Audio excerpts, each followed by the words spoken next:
Pada hari ini, Senin, 24 Februari tahun 2025, Presiden Prabowo Subianto secara resmi meluncurkan Badan Pengelola Investasi Daya Anagata Nusantara Danantara di halaman tengah Istana Kepresidenan, Jakarta.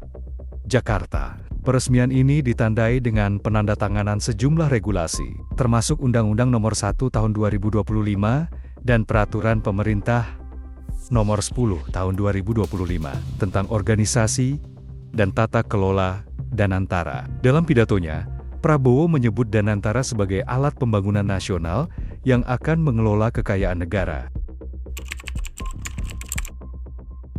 Danantara, yang merupakan singkatan dari Daya Anagata Nusantara atau Kekuatan Masa Depan Indonesia, dirancang sebagai super holding yang mengkonsolidasikan aset-aset strategis milik negara, terutama yang dikelola oleh badan usaha milik negara BUMN. Secara sederhana, konsep Danantara adalah mengelola investasi di luar anggaran pendapatan dan belanja negara APBN dengan menggabungkan dana dari berbagai sumber, seperti saham BUMN, dana pensiun, dan penghematan anggaran. Prabowo mengungkapkan bahwa pendanaan awal Danantara mencapai 20 miliar dolar AS sekitar Rp30 triliun yang akan diinvestasikan dalam proyek-proyek besar seperti hilirisasi sumber daya alam, energi terbarukan, dan produksi pangan. Tujuannya adalah mempercepat pertumbuhan ekonomi Indonesia hingga mencapai target 8%.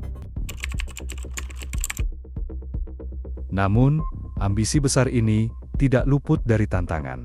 Jika Danantara gagal mencapai tujuannya, dampaknya bisa signifikan. Ketidakmampuan mengelola aset secara profesional atau adanya penyimpangan dalam tata kelola berpotensi merugikan keuangan negara dan melemahkan kepercayaan investor. Ekonom Chatib Basri, misalnya, menekankan pentingnya pengelolaan yang profesional dan transparan agar Danantara tidak menjadi beban bagi perekonomian. Tanpa pengawasan ketat dari lembaga seperti BPK atau KPK, serta tanpa regulasi yang jelas, kegagalan Danantara bisa menghambat visi Indonesia Emas 2045 yang menjadi landasan pembentukannya.